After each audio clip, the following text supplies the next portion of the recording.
Bienvenue dans votre journal. Si vous nous rejoignez, voici le principal articulations. La synergie des enseignants rejette en bloc toutes les résolutions issues des assises du Congo central. Une déclaration dans ce sens au cours de ce journal. Les travaux Kinshasa 0 trou déjà en pleine exécution. Les chantiers sont déjà ouverts. Et puis le député du Sud Kivu appelle leur population au calme. Il déclare la victoire de la province et la récupération du village autrefois occupé par les inciviques. C'est tout pour les titres. Les comités de sanctions de l'ONU sur la République démocratique du Congo restent satisfaits de la diplomatie congolaise pour lutter contre l'exploitation de ressources minières et les efforts entrepris dans l'éradication phénomène enfants soldats au sein de FRDC. C'est l'essentiel d'une séance de travail avec le Premier ministre à l'hôtel du gouvernement.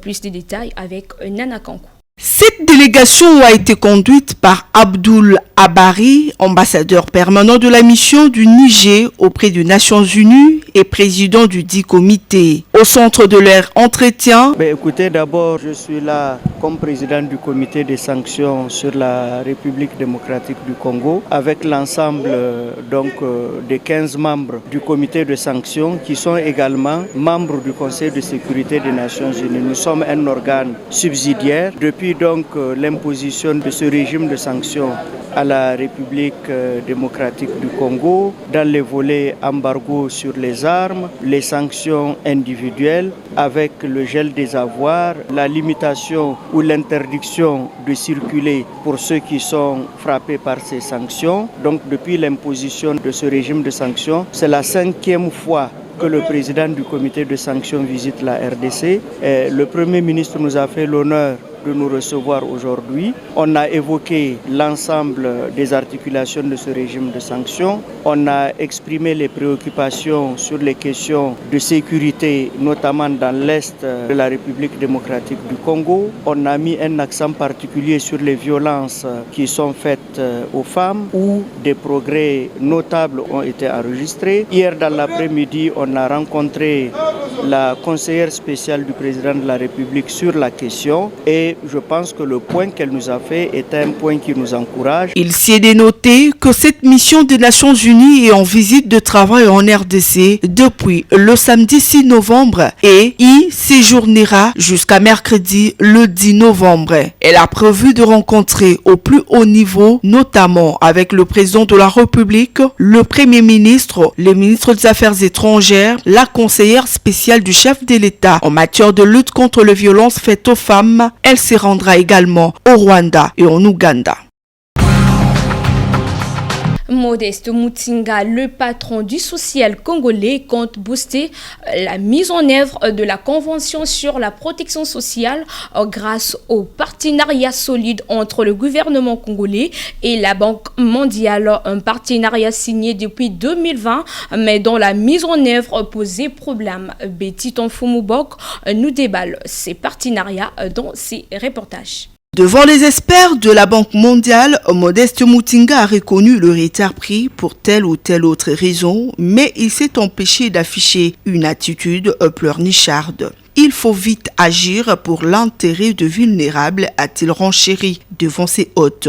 Avant l'avènement de Modeste Mutinga Mutushai à la tête du ministère des Affaires sociales, le constat était chaotique et rocambolesque. Les experts de la Banque mondiale ont présenté un tableau très sombre de la situation. Pour eux, en ce qui concerne le 3 livrables qui devraient être disponibles dans le délai convenu, jusque-là, ils ne sont toujours pas apprêtés à la fois pour le démarrage tardif des activités en attente de la signature de l'assistance technique ou pour plusieurs autres raisons. Ces 3 livrables indispensables pour la Banque mondiale battent de l'aile. Le premier livrable parle de la production d'un guide national de système d'aide sociale, le deuxième du pilotage du registre social et le troisième du renforcement des capacités du personnel du MINAS en gestion de programmes sociaux. Hocha la tête, écoutant attentivement leur plaidoyer et compte tenu de la spécificité et sensibilité de points abordés, Modeste Mutinga a promis toute son implication pour faire avancer les choses positivement. Il compte impliquer toute l'administration des affaires sociales pour que ces projets soient implantés sans heurts. S'agissant des livrables, Modeste Mutinga a parcouru toutes les activités prévues par les experts de la Banque mondiale et a promis également son implication personnelle pour que le dite activité puisse se dérouler sans désemparer. L'un de couacs à cette convention est sans nul doute les livraisons trop portant sur le renforcement des capacités du personnel du MINAS en gestion du programme sociaux. D'après les experts de la Banque mondiale, rien n'est fait en raison de l'absence du spécialiste en passation du marché pour lancer le marché de travaux et acquisition de matériel prévu. Face à tous ces points et zones d'ombre, le patron du social congolais était très rassurant et a convaincu ses hôtes que l'avenir est prometteur. C'est une convention qui s'inscrit dans le cadre de composants 3, renforcement de capacité du projet STEP 2. Cette composante financera la structure du secteur de la protection sociale à travers un partenariat original entre les MINAS, le FSRDC et la CNR pour mettre en place une filet nationale de sécurité sociale inclusif avec accès aux réfugiés. Il s'y est dénoté que le montant plafond de cette convention s'élève à 4 970 650 $ répartis en coût deux activités dont le hauteur est de 2 847 000 $ américains et en coût opérationnel correspondant à 2 123 650 000 $ américains. Enseignement primaire, secondaire et technique, le courant ne s'accorde pas toujours entre le banc syndical des enseignants et le gouvernement. Sama Lukonde, la synergie des syndicats des enseignants rejette en bloc toutes les résolutions issues des assises du Congo central. Suivez leur déclaration. SCOPA congolais, les associations des parents, la société civile à défendre les enfants pour une égalité des chances. S'agissant de la grève qui sévit dans le secteur de l'EPST depuis le 4 octobre 2021, la synergie invite le président de la République, chef de l'État et garant de la gratuité de l'enseignement en République démocratique du Congo à prendre son courage politique pour protéger cette réforme qui est le pilier de son quinquennat politique et lui demande à s'impliquer résolument à la recherche de solutions durables aux problèmes de l'éducation. En attendant les grandes options sur la réactivation des écoles désactivées abusivement, les paiements des enseignants nouvelle unité NP, la suppression des zones salariales, les paiements aux enseignants du 3e palier des Bibois, la rationalisation de la gestion de la mutuelle de santé des enseignants. Les enseignants réunis en assemblée générale décident de poursuivre la grève sur toute l'étendue du territoire national. La synergie invite les enseignants du primaire et du secondaire à plus de solidarité. La synergie reste ouverte au dialogue sincère et responsable avec le gouvernement pour sauver l'année scolaire 2021-2022. Les parents sont invités à garder les enfants à la maison pour leur sécurité. Ainsi fait à Kinshasa le 8 novembre 2021 pour le Sinécat. Jean Bosco Pouna, secrétaire général, porte-parole de la synergie, Bastin Mouvoumou, président du SINEP, Ignace Makabou, président du CIPEPCO, Jean Tunda, secrétaire général de la force agissante, Modeste Kayombo Rachidi, secrétaire général de la Centrale congolaise du travail, Félicité Ntanga. Je l'ai dit tantôt, Kinshasa zéro trou, les travaux ont déjà démarré dans la capitale de part et d'autre. Les chantiers sont ouverts. Suivez le reportage des Trésors Bachicha. Le gouverneur de Kinshasa prêche par l'exemple. Les travaux ont démarré par l'hôtel de ville sur la route Kassavubu en passant par le rond-point Willery. Ça se passe dans les bons, mais le public déplore la lenteur. Certaines personnes rencontrées sur place s'inquiètent. Bon, moi je pense que c'est un bon projet du gouvernement de pouvoir entretenir la voie routière parce que nous avons constaté que beaucoup de routes, n'est-ce pas, avaient des problèmes par-ci par-là. Et c'est un bon projet, celui des zéro trou que le gouvernement a lancé. Et je pense que tous les sites sont bien identifiés, évalués, et espérons qu'ils seront financés et qu'il y aura un suivi, n'est-ce pas, pour que les travaux soient bien exécutés. Et je pense que c'est pour notre bien. Bâtir ces pays, c'est nous-mêmes les Congolais qui bâtirons ces pays. Et c'est à nous de concevoir des projets que nous pouvions financer pour le bien-être de nos populations. Et nous voyons par-ci par-là, et comme ici, nous sommes derrière l'hôtel de ville. On a fait des excavations et de l'autre côté sur l'avenue Kasavubu, il y a aussi des excavations vers chez nous là-bas, à Barré. Il y a aussi des excavations, on est tenté d'arranger. Il y a une autre route encore vers chez nous, l'avenue Kasavubu et l'avenue Escorte. On est tenté d'arranger. Par-ci par-là, le gouvernement est tenté de fournir un peu d'efforts. Ok, l'évolution c'est par rapport à l'exécution des travaux. Tout travail, tout projet a une durée de vie. Donc on conçoit le projet, on commence l'exécution et ça a une certaine durée. Mais nous espérons que les choses pourront bien aller le plus rapidement possible pour que la circulation soit dégagée.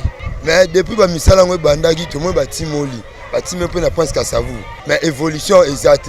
Tout le monde bâti, tout le monde bâti qui va financer un bon, autre va financer. Il faut expliquer bisous. Tout va financer pour continuer Misala tant de remonter. Kinshasa Zéro Trou vise à remblayer les nids de poules sur les artères de la ville quinoise, un projet initié et appuyé par l'hôtel de ville de Kinshasa, siège des institutions RD congolaises. Avec l'implication de tous, les choses seront matérialisées.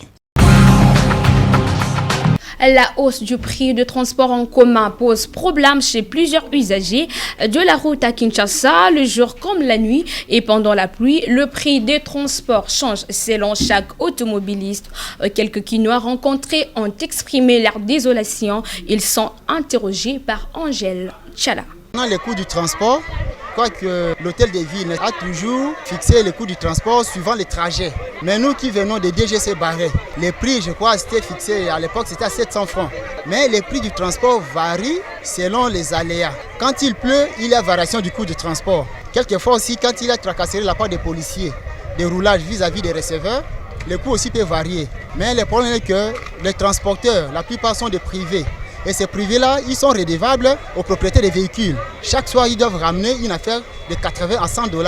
Et vous imaginez, réunir 100 $ pour un trajet de DGC Barré, vous aurez à faire autant de rotations. Et dans toutes ces rotations-là, tout ce que vous gagnez comme argent, il faut renouveler d'abord, réunir l'argent du propriétaire, renouveler les carburants et puis les pourboires qui versent aux policiers par-ci par-là en cours de route. Mais quand il y a aussi un temps pris aussi, le coût du transport aussi peut varier. Ça pose des problèmes. Mais il serait nécessaire que le gouvernement, que l'État congolais puisse mettre en place des dispositifs, donc renforcer les charrettes automobiles de Transco et puis s'il est là qu'on puisse remettre aussi la voie des chemins de fer qui menait vers le magasin.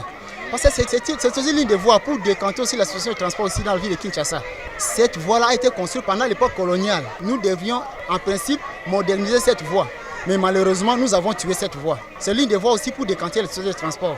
Parce que de ce côté, il n'y a que la voie terrestre avec des véhicules. S'il y avait aussi la voie des rails, comme à l'époque, ça pourrait aussi soulager tant soit peu. Mais si le gouvernement pouvait prendre cela en compte, moderniser la circulation par rail, changer des rails, amener de nouvelles locomotives, et ça pourrait aussi soulager la situation.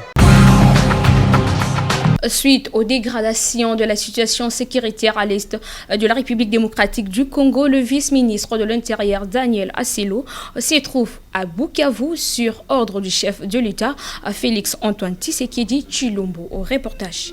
Le vice-premier ministre en charge de l'intérieur, sécurité, décentralisation et affaires coutumières est arrivé à l'aéroport de Bukavu, chef-lieu de la province du Sud Kivu, dans la partie est du pays, dimanche 7 novembre dernier. En provenance de Kinshasa et à la tête d'une importante délégation composée de membres du gouvernement central, dont le ministre de la Défense et quelques députés et sénateurs. Il a été accueilli au pied de l'avion par les gouverneurs de province, aux côtés de quelques responsables politiques et ceux de services de sécurité. Dépêché par le premier ministre et chef du gouvernement, le numéro 1 de la sécurité nationale est venu s'imprégner personnellement de la situation sécuritaire globale dans cette partie de la RD Congo, jugée préoccupante après une tentative d'incursion rebelle vite maîtrisée par les forces armées de la République démocratique du Congo. C'est le gouverneur de province Théo Ngwabidje qui a ouvert le bal d'une longue série de consultations qu'entame le vice-premier ministre. ministre Daniel Asselo ce mardi 9 novembre avec différentes personnalités et couches sociales. Une riche échange à huis clos sur la situation sécuritaire a eu lieu. Le ministre Asselo a également accordé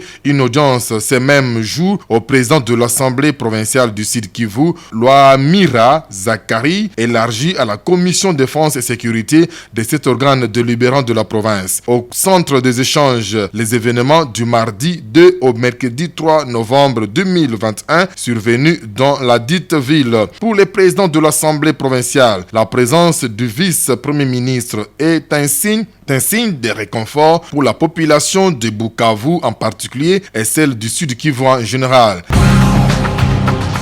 Et puis, les députés du Sud Kivu, à travers une déclaration, appellent la population au calme et félicitent le FRDC qui ont réussi à récupérer le village occupé par les inciviques. Suivez ces reportages. Nous venons d'être reçus par le vice-premier ministre et ministre de l'Intérieur, moi comme président de l'Assemblée, avec les membres du bureau, mais aussi avec la commission défense et sécurité de notre Assemblée provinciale du Sud Kivu. C'était pour qu'on échange avec les autorités provenance de Kinshasa qui sont arrivées ici suite à l'événement malheureux que nous avons connu ici en province du mardi 2 jusqu'au mercredi matin 3. Et nous avons échangé avec eux. Nous sommes très contents tout d'abord de leur présence en province, mais aussi des sens et de responsabilité qu'ils ont manifesté en voulant venir nous assister, échanger avec nous pour réconforter la population. Je crois qu'il était inquiet de ce qui s'est passé, mais arrivé en province, je vois qu'il est apaisé parce qu'il rencontre quand même la population vague à ses occupations. On continue à suivre les événements pour savoir de quoi s'agissait-il au juste, parce que jusque-là, nous n'avons pas tellement toutes les précisions nécessaires. C'est par ici que s'achève ce journal. Merci à vous de l'avoir suivi.